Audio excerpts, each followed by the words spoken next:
smaller, but there are a wide selection of decks out There there. are a wide selection of decks. My critique of Thoughtseize is essentially that it can only make the metagame less diverse than it could have been otherwise, because there's a lot of cards that don't interact differently against Thoughtseize, of course. Yep. So when you have this dynamic of do you want to play Ultimate Price or Doomblade because of different threats, and people change the cards they're playing because of that, you get good metagame churn. But when Thoughtseize is the reactive card people are playing, obviously the metagame is more likely to dead end because cards don't interact differently against Thoughtseize. So there are some metagames that can handle it fine. There are some metagames where it would be a disaster, but I do believe it can almost certainly only make things worse than they would be otherwise. That makes sense. So our camera match will be Chris VanMeter versus Kasun Wong. Jun Monsters versus Mono Black Devotion. You kind of talked about this already. You feel like the Mono Black kind of splashing blue devotion deck has a slight edge here. Is it basically just because Thoughtseize and Doomblade effects are so good against a deck like Green Red? Or is it the fact that there's typically just inherent cards like Desecration Demon that are just very problematic? It's a mixture of the two things, certainly. Also, Chris, even though he is playing a Jund Monsters list, is not playing Reaper of the Wilds, which is a challenging card for Mono Black Devotion to answer at times, as it can be neither Doombladed nor Ultimate Priced. And if you get into a late game scenario, it can actually dodge target removal altogether if you're leaving up Hexproof mana. So I do think that there are structural issues, and one of the cards that Jund Monsters typically plays to kind of cheat the mono black matchup is not present in Chris's deck. Okay, so both players have shuffled and presented, and they're going to open with their 7-card hand. Kason is the third seed, the lower seed, so he will be able to choose whether or not he wants to play or draw first. And I believe he will play first. He's happy with his opening 7. And Chris VanMeter, he's debating if he needs to keep it or mulligan. And Chris has shown a propensity with this deck to mulligan fairly aggressively. He sent back a couple lands and spells type of hands against the blue-white devotion list we had him playing on camera yesterday because he knew that the tools weren't there for the matchup. So Chris is very selective with the opening hands he chooses to keep. Yeah, and I like being aggressive with mulligans for certain decks because you mentioned the hand yesterday against Blue White Devotion. It had a lot of creatures like Stormbright Dragon, Gorkon Rampager, but a little too slow. And he knew the matchup that he needed to be a little more proactive. He needed to have more of an early game. So even though you have lands and spells, doesn't mean you have to keep every time. Yeah, although against a deck like Mono Black Devotion, I would be more inclined to keep sketchier hands than against something like Blue Devotion, let's say, because the Mono Black list is so good at trading 1-for-1 and just running you out of resources that raw card count matters a lot. A deck like Mono Blue Devotion, the game is rarely going to be about just total resources, and rather, do you have the right tools to fight what they're doing and vice versa. So there are some decks where aggressive mulliganing makes a lot of sense, and there's others where you sort of need to keep mediocre 7-card hands because of the nature of the cards they're playing.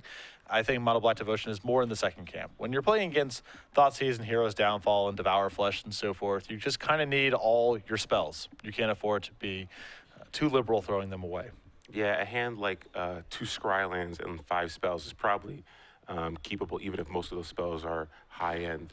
Correct. Just because, you need to have a high-quality card count because you're battling all those discard spells. Whereas against Mono Blue Devotion, 2 Scrylands and 5 spells, some of which are expensive, that's an easy mulligan. Yeah. Because the game's not going to come down to, who drew a few extra cards here and there, most likely. It's going to come down to what's happening on the board and who has more speed and momentum through the course of the game. And Courser of Krufix is one of those cards that's been a new addition to red-green base decks. Chris has 2 copies in his deck. At first, I thought that card wasn't that powerful because it didn't help you ramp, but more and more players seem to really be adopting it. What are your thoughts on that card? I think it's reasonably powerful for these decks, and there's so many positive interactions with knowing the top card of your deck with cards like Chandra and Domri, where enough synergies come up, and the deck is really mana hungry. So getting additional mana is really valuable. Certainly better in Modern, but yes, that is true. So Chris examining his 6-card hand, deciding if he wants to keep, and he is okay. So we are off. Kasun Wong is going to start with a turn 1 Thoughtseize, your favorite card. And wow, quite the mulligan there. He only has 1 land in Overgrown Tomb, but he does have the potential for a turn 2 Domri. Reveals a hand of Polychronos, Overgrown Tomb, Domri Ride, Elvish Mystic, Gorkland Rampager, and Scavenging Ooze. And this is sort of what I was speaking to while Chris was mulliganing the first time. Is this hand a little bit sketchy? Yes, but can you afford to go down to 5 cards against a deck that's casting Thoughtseize? Probably not. Yeah, because if he's able to just run or land, his hand's actually pretty good, even after this Thoughtseize. Kason actually has a choice now. Do I try to mana screw him a little bit by taking that Elvish Mystic, or do I take a high-end card? And he does take the Elvish Mystic. So that's actually pretty good news for Chris, because if he can just draw land, he still has so many powerful spells in his hand. Yeah, he needs a lot of help here, but certainly he has the tools so he can find the mana. So Chris does not find the land for his first draw, plays an Overgrown Tomb, and Kason leaves with a Pack Rat. All right. Well, let's see if he has a third land. Kason does not have, Chris does not draw a second land. He does draw a Dreadbore, but now Pack Rat is going to get activated likely.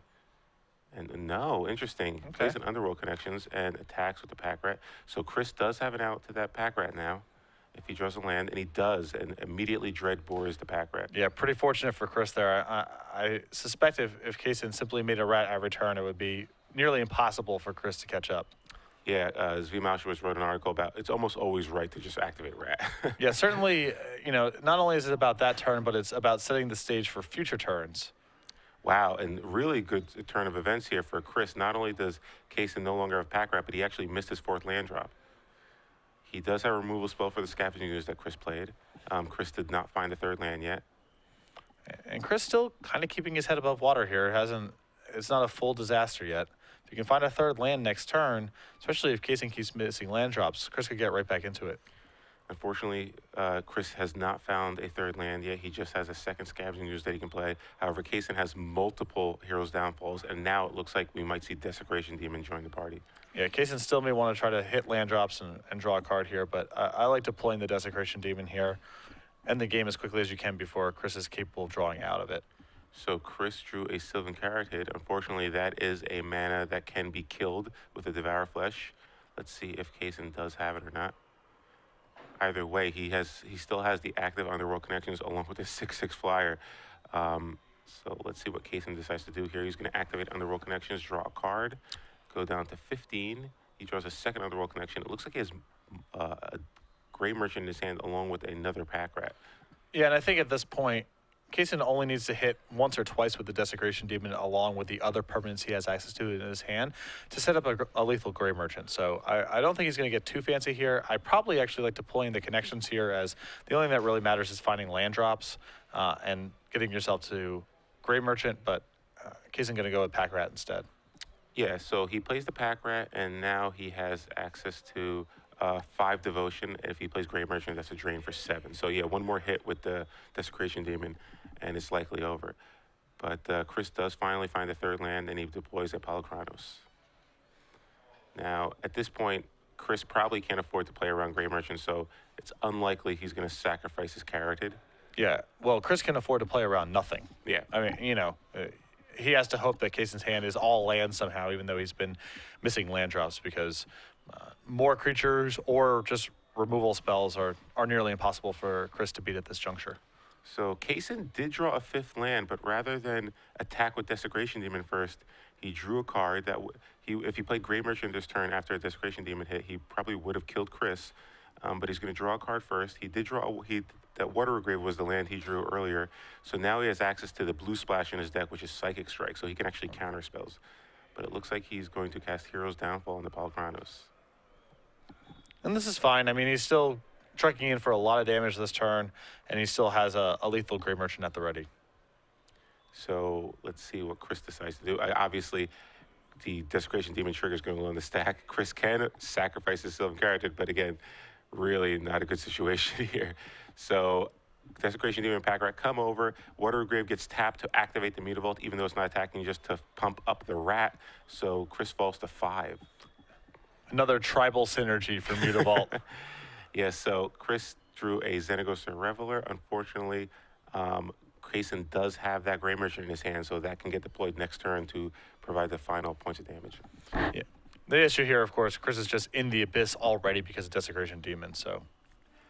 I mean, there's numerous problems going on, but... Yeah, Chris stalled on land. I mean, he had the mulligan to 6, and he kept a little greedy hand. But again, it was one of those hands that we kind of felt in this matchup, it's okay. You're going to have to get a little lucky, obviously. But if he draws the land, he still has all those powerful spells. So, but nevertheless, it looks like Grey Merchant should finish things off here for Kason. And that is, in fact, what happened. So Kasun Wong wins the first game, defeating Chris VanMeter. And we're going to go to this. We're going to come back to the booth real quick for you because what we do every weekend, we give away some free premium subscriptions to StarCityGames.com.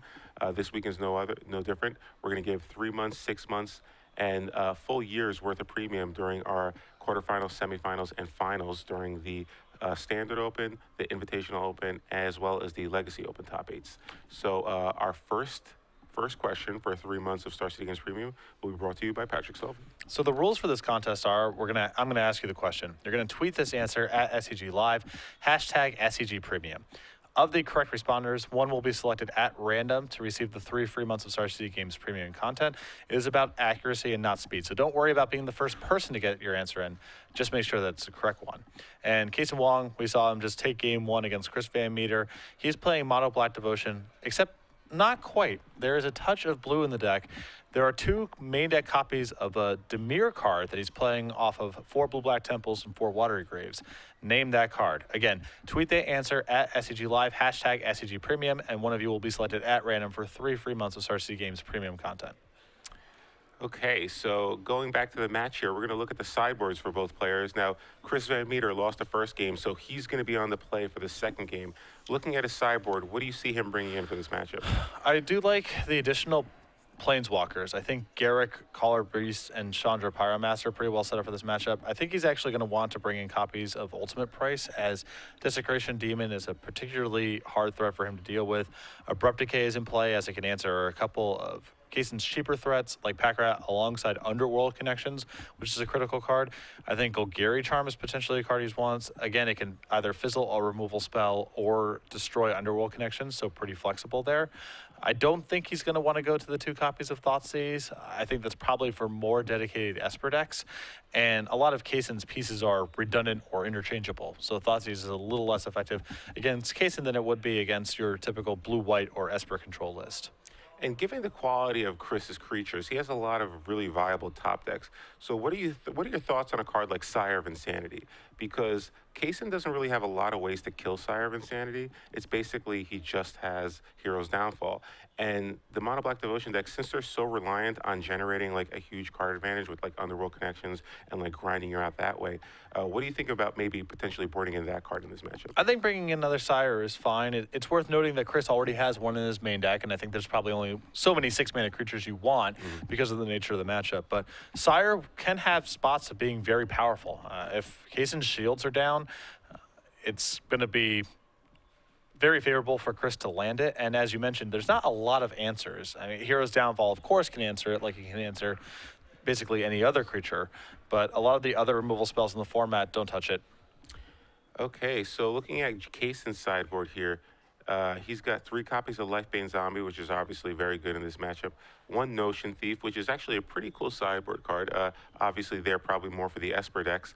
2 copies of Bile Blight, 2 Doomblade, 2 Ultimate Price, 2 Erebos God of the Dead, and 3 Duress. You know, we mentioned the Lifebane Zombie.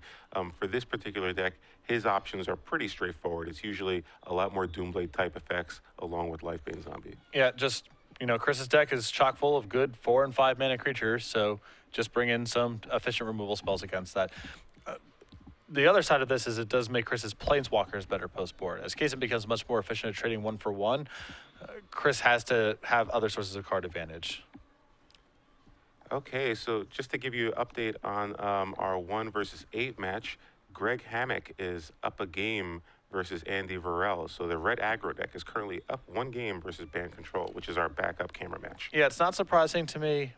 The mono red deck on the play puts a lot of pressure on Andy to have Supreme Verdict on turn 4.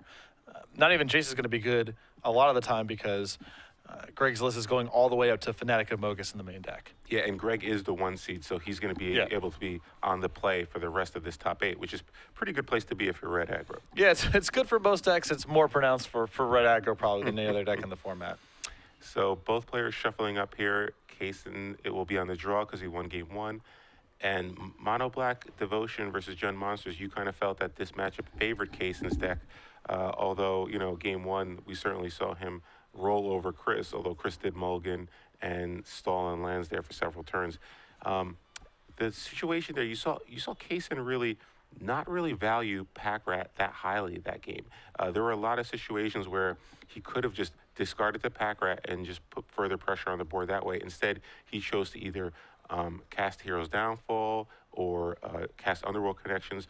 What are your opinions on sort of when do I activate Pack Rat? When do I kind of do other things with my spells? Well, I do understand the instinct in some respects to not lean too heavily on Pack Rat because it's actually a card that Jump Monsters can outclass. It can produce threats that are just so big that they can outpace Pack Rat. I think in that game with Chris, you know that he's stuck on lands. His hand really didn't offer any answer to Pack Rat. He would have to draw a bunch of lands in a row to have anything resembling a functional draw. I think Kaysen could have fairly easily won the game by just making rats. But that said, in the average game, let's say Kaysen doesn't have Thoughtseize, he's not quite sure what Chris is working with. It's reasonable to get away from it to some extent, just because if Chris is just casting Palakronos and Stormbreath Dragon and using Gorkland Rampager to punch through stuff, Pack Rat might just be too slow to get the job done. Okay, so Kaysen shuffling up. Chris is ready to present. And it'd be interesting to see whether or not Chris can get that really mana ramp that he needs, I think, to kind of get the advantage here. If he can get either Elvish Mystic or Carroted in play, suddenly he can start deploying his threats much faster. And the key thing there for him is he wants to be able to cast either Apollo Chronos or a Gorkland Rampager before it gets stripped by a Lifebane Zombie. Yeah, that's a key thing. Also, Chris might actually want to ramp into Planeswalkers more than he wants to ramp into creatures. Kaysen's deck is really good at blunting an assault of non-black creatures, and it gets even better at doing that in the post-board games as he picks up a couple copies of Doomblade and a couple copies of Ultimate Price. So acceleration to Planeswalkers is a really good recipe for Chris. If he can't do that, I'm sure he would settle for ramping into creatures to get underneath the threat of Lifebane Zombie. But in both cases, the mana acceleration is really critical. Mono Black Devotion is so ruthless at trading one for one efficiently that you have to get out in front of them to some extent to have any shot of overpowering them. Yeah, Xenagos the Reveler is obviously a card that they have to answer because, constantly generating tokens each turn is a very good way to stop Desecration Demon, which is one of the problematic cards for Chris's deck. Yeah, Devour Flesh as well. Yeah. It might open up a path for you to get a Stormbreath Dragon or a Palakronos to go unchecked if you have enough protection from edict effects. Yeah, one Planeswalker Chris is playing is Garrett Call the Beast. That's not really one of the Planeswalkers we've been seeing a lot of these decks play. So interesting here. Chris has a lot of variety in his Planeswalkers. 4 different Planeswalkers in his deck, potentially. Unfortunately for Chris, it looks like he's going to have to mulligan yet again, going down to 6 cards here. Kaysen, believe he is okay with his 7. So it's going to be a similar situation to last game. Chris is going to have to see if his 6-card hand is going to be better suited. And is this it didn't, because of how quickly he mulliganed, this didn't look like a situation where he was like, all right, maybe this isn't the kind of hand I need to beat him. It looked like maybe it was just all spells or all lands or something. Yeah, and it's tough because Chris is also boarding into a more expensive deck post-board, presumably with cards like Garrick, maybe the additional Sire of Insanity. So mulligans become even more taxing. As far as Garrick is concerned, it was actually a main deck card in some copies of this deck very early on in 2014. I remember Brian Brondewin and Chris VanMeter both had 1 copy main deck in their Green Red Monsters list. Now, that might have just been one of those, we're early on and we're still figuring out the deck, and one Garrick has a lot of upside.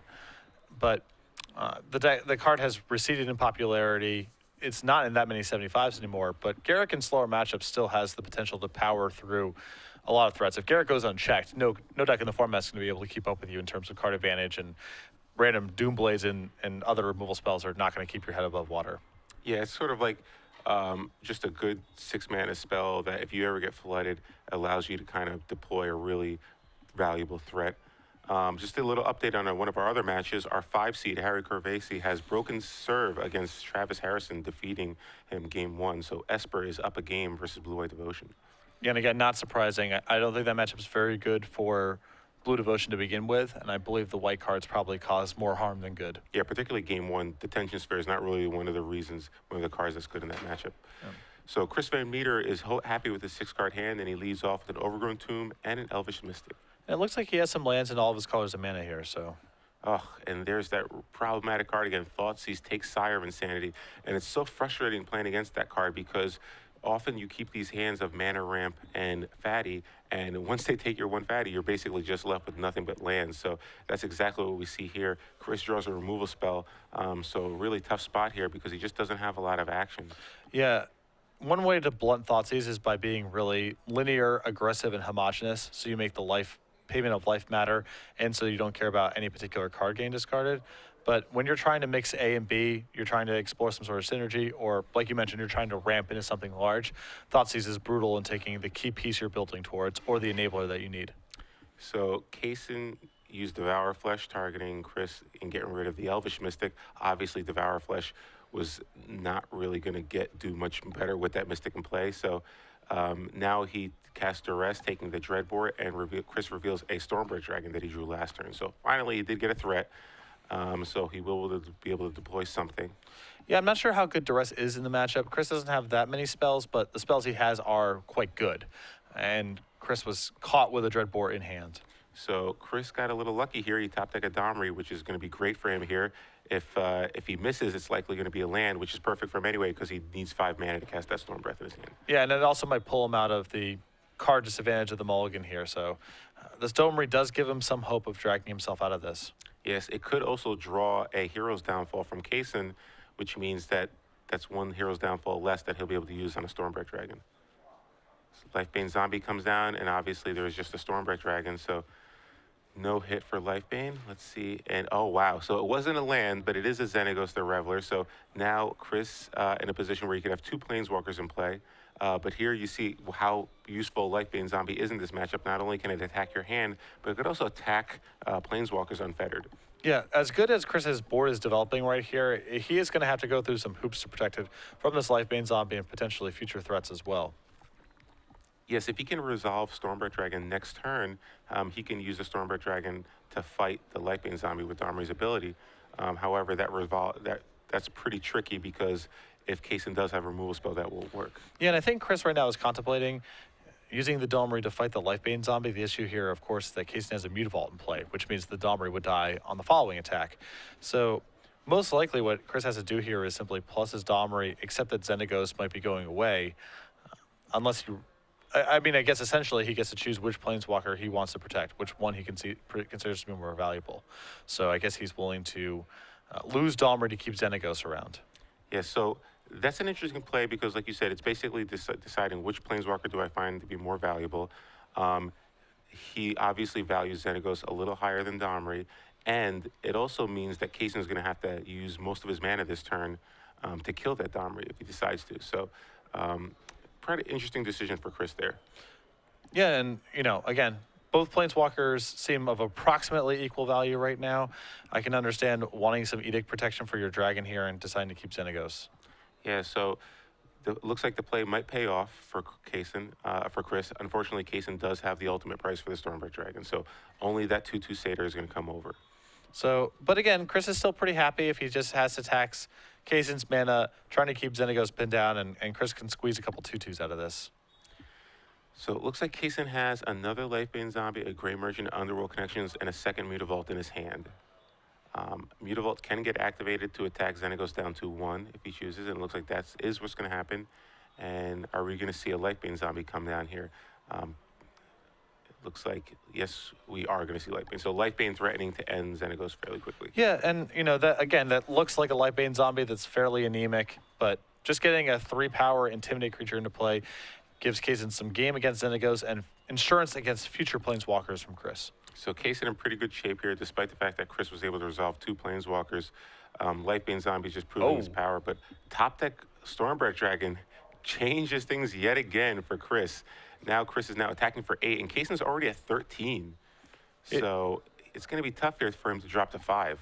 Yeah, Kason's taking some pretty serious lumps here, and he can't even afford to keep the Lifebane Zombie in play. He just simply has to block and trade. He does have a Mutavault to clean up the Xenagos, and so if he can find a removal spell for Stormbreath Dragon, he's fine, but he did take a huge hit that turn. Yeah, currently he does not have a removal spell for the Stormbreath Dragon. He does have that Underworld Connections along with the Grey Merchant. He just drew a Swamp for the turn. So, yeah, what does he do here? Does he actually... He has to probably kill the Xenagos. So he can actually activate one of the Mutavaults to kill the Xenagos and then leave one back to block. Yeah, it doesn't look good, but Underworld Connections does nothing to advance his board, and in fact, he's getting attacked for 6 next turn, leaving him at 1, so he wouldn't even be able to activate it. Yeah, so Kason's just trying to figure out what the best line for him is. He's likely going to get one more turn if Chris doesn't draw anything, another Haste creature or another Xenagos the Reveler. he needs to find the removal spell for Stormbright Dragon. It looks like he will be able to contain the Xenagos at least. Yeah. If he blocks the token and Chris misses a draw here and Kasun finds a removal spell, he is okay for the time being, still in some very treacherous waters. If he's not able to find a removal spell for Stormbreath Dragon, he simply dies the following turn. Yeah, he has Underworld connections and he has some life gain with the Grey Merchant. He just needs time. Yeah. So he just needs to top deck a removal spell. So let's see what he does here. He does activate Mutavault to attack the Xenagos Reveler, so he deals with that problem. He still has to deal with the Stormbreath Dragon and a Satyr token in play. And you can see how important it is to get out in front of Mono Black.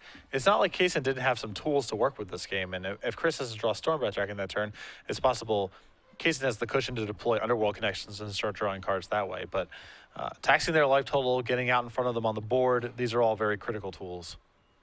So I think Kasun's trying to figure out whether or not it's better to cast Underworld connections this turn or just activate Mutavault and block. I think he has to activate Mutavault. Again, the Underworld connections doesn't really get him anywhere, and it opens up for future draws.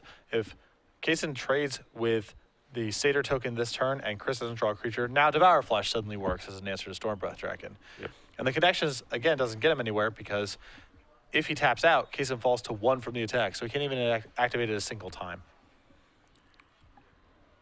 So Kasun now at 7 life, not lethal from this attack. Chris only has 5 mana in play, so he can't monstrous the dragon. He's 2 off from monstrosing the Stormbreath Dragon. And I believe Chris is contemplating not attacking with the Satyr here, using the Satyr simply as Devour Flash protection. I like that because you're right. It's basically just going to trade with the Mutavault there. That's actually a really good thought by Chris here. If that's what he's debating, it makes total sense because the value of getting rid of one of Kasun's Mutavaults isn't probably nearly as good as having Devour Flesh protection on your side. Also, trading doesn't make a ton of sense when potentially Gore Clan Rampager is in your deck as well. Exactly. You'd rather both players have a creature than neither player have a creature when you have a pump spell. So it looks like Chris is going to swing over with both. So he's going to attack with both the Satyr and the Stormbreath Dragon. And obviously Mutavault trades and Kasun now falls to 3. So let's see, is he going to be able to find a removal spell? It looks like Chris didn't have another follow-up, so that was step 1 to Kasun's comeback plan. Yeah, I believe Kasun draws. Chris drew a copy of Dreadbore that turn. And Kasun drew a card for a turn. I'm not sure what it is. He has that. He has Grey Merchant still in his hand, but that would only he can cast that to bring him up to 5. So again, he will be able to survive 1 attack from Stormbreath Dragon, all things being equal. Well, I think what he needs to do is it looks like all he can really do is connections of land, draw a card, hope to find a removal spell, and cross his fingers. Well, he could play the Grey Merchant, gives himself another turn, right? Because if he plays connections, his only removal spell that he can draw is Devour Flesh or Ultimate Price. Or Doomblade. He's got quite a few draws. And playing Grey Merchant just puts him in the same spot next turn. Yeah, but he can draw Hero's Downfall as well. Oh, sure. Okay. So unfortunately, it looks like Kasun does not draw it, and he loses the second game to Chris VanMeter and his timely top deck Stormbreath Dragons. Yeah, the Planeswalkers also played, of course, a very critical role there. There were a couple turns where Kasun there, instead of developing his board, had to pin down the Planeswalkers with Mutavault. You saw him there with Underworld connections in hand that he couldn't deploy on time because the Mutavault had to be devoted to attacking Planeswalkers, and Kasun didn't find a 5th land. And those couple turns where Chris was able to advance his board and Kasun had to play some inefficient magic in the face of Chris's Planeswalkers were enough to set the stage for a top deck Stormbreath Dragon, giving Chris enough tools. So another update for you from the feature match area. Greg Hammock and his red aggro deck, our 1 seed in the tournament, have defeated Andy Varel and his Bant control deck. So our backup camera match is over. Our red aggro moves on to the top 4. And I'll tell you right now, he is watching the 4-5 matchup with bated breath because if he plays against Harry Corvasi's Esper deck, he has to be very excited about his matchup. If he plays against Blue-White Devotion, he is not excited at all about that matchup. So yeah, Mono Red does not want to face against Tidebinder Mage and Master of the Waves. No, so Greg definitely has a horse in that race for sure. And Harry is up a game, so things are looking good for Greg so far. Yeah. So we have 1 player in our top 4 already, and we are in game 3 of this match. Kasun Wong, Chris VanMeter, both trying to get into that top four. Kasun Wong lost the second game, so he will be on the play in game 3. And we saw a couple of sideboard cards from him. We saw the Lifebane Zombie, and we saw that Ultimate Price. Chris VanMeter, we didn't see too many sideboard cards. We just saw the Xenagos the Reveler, but again, he has that main deck. I think we also saw a Sire of Insanity, so he definitely has at least one still in his main deck. Yeah, it's not clear if that was just the one in his main deck, although it would be weird to keep in one Sire of Insanity but not bring in the second one, so it kind of implies that there are 2 in his deck right now. Yeah, and I don't know, this matchup seems really, really tough for the Jund Monsters deck. Obviously, Chris Mulligan both games, so it's not indicative of exactly how it plays out. But Chris had to get really lucky in order to win that match. Yeah, the problem is that Jund Monster's primary game plan, which is mana acceleration into large creatures, is nonsense against Mono Black Devotion. It's trivial for them to Doomblade and Ultimate Price away most of your payoffs. So the Jund Monsters kind of has to go into this backup plan in a lot of places, which is squeezing value out of Planeswalkers, building up these interlocking boards, and trying to outvalue and outcard advantage Mono Black Devotion. Jund Monsters can do that in some games, and you saw Chris execute it in the second game, even off of a mulligan. But it's definitely not what the deck is primarily set up to do. But it has to in the matchup because the thing it's best at doing just doesn't really matter. Yeah, and that might be the reason Kason decided to bring in those duresses, because one, not only does the Jund Monster deck likely going to bring in much more spells against you, simply because that's kind of the nature of the deck. They usually shave some of the Gore Clan Rampagers for, more Planeswalkers, more removal spells.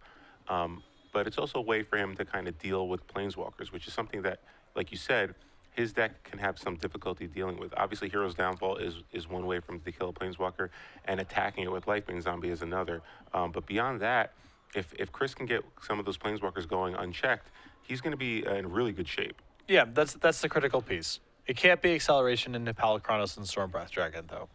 That's very unlikely to get it done. Yeah. But a fast Domri, a fast Xenagos, we saw that game did a lot of good work. Yeah, even though Kason was able to deal with both the Domri and the Xenagos the Reveler, it required a lot of resources on his part. Yeah, a lot of time. And Yeah. again, that Underworld connections could have done really good work in that game. The pacing was a little bit on the slower side for a while, but Kason had to devote, he only had 4 mana in play, and he had to devote 2 of it to activating Mutavault to try to keep Domri and Xenagos contained. If Chris is able to execute that kind of game plan again, he's got a really good shot at winning game 3. Yeah, short of a quick Desecration Demon attacking early on, Kason's really not the aggressor in this matchup. He's more of the controlling player. So if he's not able to get that connections online, sometimes his 1-for-1 plan just won't work because he can't refill his hand. Yeah. And that's what we saw in the second game. Chris wasn't giving him enough time to kind of deploy his connections and start to refill his hand to get those removal spells he needed. So those Stormbreath Dragons were able to finish the job. So both players here are going to open up with their 7-card hands. Let's see if Chris VanMeter can actually keep a 7-card hand this game. Kason Wong's looking over his 7-card hand. He's going to be on the play this game. Obviously, a good spot for him with Thoughtseize in his deck. And both players are happy with their 7, and we're going to see a Duress, not a Thoughtseize this time. Yep, so kept in Duress, and I do think that your point is true, that there are not a lot of spells in Chris's deck, but they are among the higher impact ones, especially the Planeswalkers. So Kason deals with a Dreadbore. Obviously, he probably would have preferred to nab a Planeswalker, but still, Dreadbore could potentially deal with Desecration Demons, so Kason's happy there. And this is one of the Jund Monsters' hands that Mono Black Devotion is very well equipped to beat. And a lot of hands, turn 2 Sylvan Caryatid, turn 3 Palakranos, turn 4 Stormbreath Dragon is about how you'd want to draw it up. This is a matchup where that still might be okay if there's something wrong with Kason's hand, but overall he's equipped with the tools to blunt that sort of offensive. Yeah, if he had a Devour Flesh here as well to deal with the Sylvan Caryatid, that'd be huge. But playing Watergrave tapped probably signals that he does not have one. Looks like Chris drew another land, so he's got basically just a bunch of land Caryatid and 2 fatties in Stormbreath Dragons and Palakranos. And here comes Sylvan Caryatid. So Kason's going to untap. Looks like he does have 1 Doomblade, and he draws a Grey Merchant for the turn. And what are we going to have here? So a Night Veil Spectre. So interesting, Night Veil Spectre. Going to get Kason a little pressure, plus it'll allow him to, attack planeswalkers as well as maybe potentially get some cards off of Chris's deck, like lands, maybe even start to be able to cast some of those spells later in the game. And also, Chris's hand contains a lot of Scrylands, too, so this Nightveil Spectre puts a lot of pressure on that sequencing as well. Ah, yes, that's right. So it looks like Chris drew a Xenagos the Reveler. So one of the key cards we mentioned in this matchup. It's going to come into play here. Yes, it's going to come into play before the Palicranos. It gives him a little more protection. A Satyr is going to come into play. Unfortunately, the Satyr can't attack because Nightveil Spectre is a 2/3. Now, Kasun can choose to attack the Planeswalker, but that means the trigger will not resolve. Yeah, and Chris doesn't just want to play this Palicranos into the maw of a Doomblade or a Hero's Downfall. He wants to get a little bit more of a board set up, start taxing Kasun's resources a little bit before starting to deploy his creatures that are likely to just die. So Kasun's in a bit of a tough spot here. He can attack the Xenagos the Reveler down to 1. Unfortunately, that means that the Satyr, 2 Satyrs are likely going to come over the board next turn because he doesn't have any blockers. He also drew a Thoughtseize for the turn, so that means he could take another 2 from that. He will be able to deal with either Stormbright Dragon or Palicranos. So he's not attacking Xenagos, attacks Chris instead, and finds a Mutavault at the trigger, which is excellent for him here. So good hit there with Nightveil Spectre. Xenagos the Reveler will still have 3 counters on it, but maybe he just doesn't care. He can't kill it this turn anyway. So a little update for you on one of our other matchups. Jacob Neighbors defeats Marod Bano in the first game. He's up a game with Black-White mid-range versus Mono-Black Devotion. So Thoughtseize takes out Stormbright Dragon, and Chris VanMeter now gets the turn back. Looks like he drew a Dreadbore. So he has Dreadbore Palicranos along with a Stomping Ground and a Temple of Malice. Yep, but Chris is basically on empty at this point. He does have a removal spell in hand that he just drew for Nightveil Spectre, and that Palicranos, but that is likely to just die as you see Doomblade in Kasun's hand. Yeah, so Dreadbore, Palicranos could come down, or he might want to just Dreadbore the Nightveil Spectre and make another Satyr. I kind of like just Dreadboring the Nightveil Spectre. Obviously, you're probably concerned about Desecration Demon, but Kasun's at 18 right now. And he doesn't really have a good answer to Xenagos the Reveler right now. Plus, you have a Sylvan Caryatid that can block Mutavault. So it looks like short of a Hero's Downfall, your Xenagos the Reveler should survive and keep churning out 2/2s. And you would have to imagine that if Kasun had Hero's Downfall, he would have just cast it on Xenagos last turn. So you can kind of take that off the radar right now. I think that Chris needs to Dreadbore this Nightveil Spectre for a few reasons. One is, I don't know how good it is to play Palicranos this turn in the face of a likely removal spell. And also, Chris has multiple Scrylands in his hand, and as long as that Nightveil Spectre is in play, it really complicates what he can do with them. Well, you definitely scry first. So he's going to play the Temple of Malice first, see what he gets. It looks like it's a Sylvan Caryatid. So interesting here. He's going to decide to keep it, which makes me think he does not want to kill the Nightveil Spectre this turn. Yeah, you don't mind. You certainly don't mind Kasun getting a Sylvan Caryatid in this spot. So yeah, by keeping the Sylvan Caryatid on top of his library, it makes me think he's not going to want to Dreadbore the Nightveil Spectre. Considering that Kasun did attack him last turn, he probably thinks the same thing will happen the following turn. Although there is a bit of a cat and mouse game going on right now. What does Kasun feel like? That, did Chris leave a powerful card on top of his deck, assuming that Nightveil Spectre has to start going after Xenagos here? Or did he leave a weak card on top, assuming that Nightveil Spectre would attack Chris, and then if you attack Xenagos instead, Chris then draws a weak card instead of a powerful card. So there's this really interesting game going on right now. So Chris not only did not cast the Dreadbore, he didn't even cast the Palicranos. So he's just kind of slow rolling things a little bit here. Doesn't want to just fall into a removal spell. Nightveil Spectre comes over yet again, dropping Chris to 14. We're going to see that Sylvan Caryatid. And let's see, we're going to see a 5th land come down here. And are we going to see Grey Merchant? Yes, we are. Grey Merchant will come down. And with Nightveil Spectre, that's going to be a drain for 5. So Chris falls to 9. And so I guess Kasun now just on a straight damage racing plan. And also this 2/4, very powerful against a bunch of 2/2s. Yeah, not a bad plan considering he has a 2nd Grey Merchant in his hand, I believe. So now Chris has to really be concerned about that Nightveil Spectre. He might even regret not Dreadboring it last turn simply because at this point, he has to be really afraid of if a second Gray Merchant comes down, that's for 7. Yeah, and it's also harder for him to catch up at this point because he has now the Palakronos in his hand alongside the Stormbreath Dragon, so there's some inefficiencies being engendered here as well.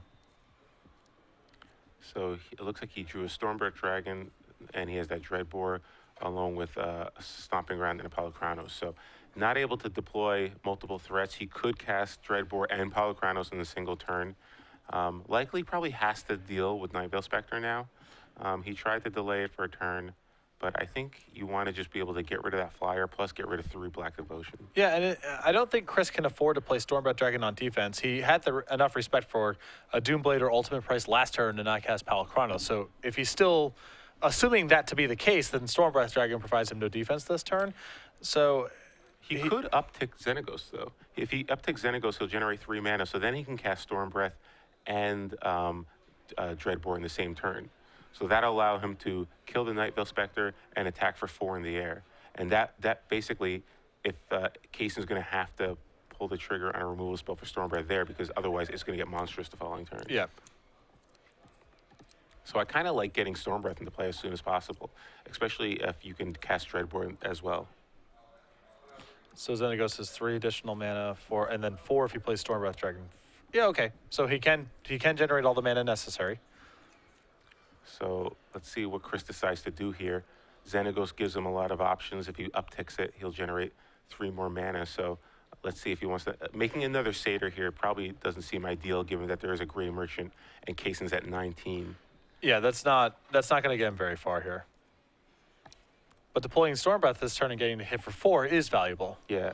The key thing, though, I really feel like he has to deal with Nightveil Spectre. Yeah, I agree. It has to go this turn. So he does uptick Xenagos. He's going to generate 3 mana, any combination of red or green, and it looks like we are going to see a Stormbreath Dragon. And he left up a Temple of Malice and Temple of Abandon, so he has access to Dreadbore mana, which we are going to see. Wow, so it looks like he's going to go after the Gray Merchant. So this is interesting because it allows him to attack now for 8. So I guess he just doesn't care about the triple Black Devotion. He's like, forget it. I don't care. I just want to make sure I can attack you down to 11. Yeah, he's really putting Kason to the test, that's for sure. I mean, Chris's deck is pretty well equipped to damage race from this spot, so not an unreasonable line. So things still looking pretty well for Kason, though, because he still has that flyer. As long as he has a removal for Stormbreath Dragon, which I believe he does, he can attack with the Nightveil Spectre, dropping Chris to 7. And then next turn, another attack plus Gray Merchant should be lethal. But let's see what he decides to do here. He definitely needs to answer that Stormbreath Dragon. He can't allow it to get monstrous. Yeah, and once he answers Stormbreath Dragon, he needs a lot of flexibility. Again, Chris is not really a burn deck. Kason doesn't have to worry about getting burned out next turn alongside these 2 Satyrs, potentially a 3rd Satyr. So Kason could be pretty liberal with his life total, as the only thing that Chris is going to do as a surprise is a Haze Creature or Gorklan Rampager, which may not even be in his deck anymore in the post-board games. Yeah, either Haze Creature or Gorklan Rampager alone won't be enough to drop them from 11. So even with the 3rd Satyr, it still would be like usually 10 damage at most probably. So Kason's probably okay. He just needs to find a removal spell. It looks like he does have a Doomblade for Stormbreath Dragon. So I think his best line here is just attack with Nightveil Spectre. And again, if maybe you'll hit a forest or something, you can cast the Sylvan Carotid as well. That's another blocker. Yeah. So definitely first thing you have to do is attack. Oh yeah, and now at this stage, I mean, Kason has selected his role here. Mm-hmm. He's hit with Nightveil Spectre several times. He has to try to finish the game this way because, you know, all he's been doing is damage racing. He has to finish it out. Yeah, the worst thing you can do is kind of veer from your strategy. He picked a certain line. You might as well just keep going down this path, and it still works for you. I mean, if you just do the math, all things being equal, you should win. As long as he does have a second Gray Merchant. I thought he might. I'm not positive, but it looked like he might have had a second Gray Merchant in his hand. But Chris draws for the turn. Was that Thoughtseize? Oh, that'd be a huge draw there. It looks like it is the Thoughtseize. Yeah, so if Kason does have that Gray Merchant. Oh, boy. Yep, he did have it, so that's wow. That's going to make it very difficult for Kason. Chris wagging his finger. That was a lucky Thoughtseize top deck there. So now Chris not only steals the Gray Merchant, but he's going to deploy Palakronos this turn and threaten lethal the following turn. And he gets to make an additional Satyr this turn as well. Yeah. So all sorts of good stuff happening for Chris. So Kason's probably going to fall potentially to 5 if he decides not to block with the Mutavault. Yeah, 3 Satyrs coming over. Kasun, is he going to activate Mutavault? No, he is. He's just going to take it all. Drop to 5. Now Polychronos is going to come down. Polychronos alone is lethal, let alone 3 Satyr tokens, 4 next turn. So suddenly the tide has changed from because of a timely top deck Thoughtseize. Oh no, so it looks like Kasun is going to activate Mutavault and block. So the Mutavault, which was Chris's, which he stole from the Night Veil Spectre, goes back to him. And Kasun's at 7, and Polychronos comes down. So let's see if are we going to get a top deck from Kasun Wong here. A removal spell would help. A Grey Merchant, of course, would be the best. Grey Merchant would be ideal. He needs some way to deal with Polychronos, though. A forest, actually, you know, hitting a forest off the Night Veil Spectre wouldn't be bad either. Allow him to play the Carroted. The issue is that if Chris gets to his next turn with Polychronos in play, he can plus Xenagos, kill the Night Veil Spectre, and then Kasun's House of Cards collapses. Yeah. Grey Merchant's no longer an out. There's all sorts of trouble if this happens. So it has to be something to kill Polychronos. That almost certainly has to be the way the turn starts, unless it's a Grey Merchant that just kills Chris outright. Yeah, given Kasun's, the look on Kasun's face, it doesn't look like he drew anything too explosive, although I could be wrong. If this is a Grey Merchant here, Chris would be justifiably upset with the amount of time this is. So we can probably safely disregard that possibility. I would likely flip the table if this was a Grey Merchant and I had to play against it. So it looks like it might just be 2 lands and yep, 2 swamps in Kasun's hands. So Kasun now, yeah, there's not much he can do. If he attacks, he's dead. If he doesn't attack, he's dead. Well, you can hope that there's a removal spell on top. You know, Chris does have 2 copies of Ultimate Price in his sideboard. It's not impossibly brought them in. It's a little unlikely, but. So, yeah, Chris, I think Kasun has to attack here. I mean, he can't just hold back the block because it's just going to die to the Polychronos anyway. His hand offers him no help, so he's got to help. Oh, what a dagger. Garrett Caller Beast, not really castable here. And Kasun Wong falls to Chris VanMeter. Chris VanMeter, 2 games in a row, very timely top decks. In the second game, it was a Stormbird Dragon. In the third game, it was a Thoughtseize. So even though Mono Black Devotion is the deck that has 4 Thoughtseize, it was Chris's one of 2 Thoughtseizes out of his sideboard that actually won him the game. So congratulations to Chris VanMeter. He defeats Kasun Wong 2-1 and moves on to our top 4.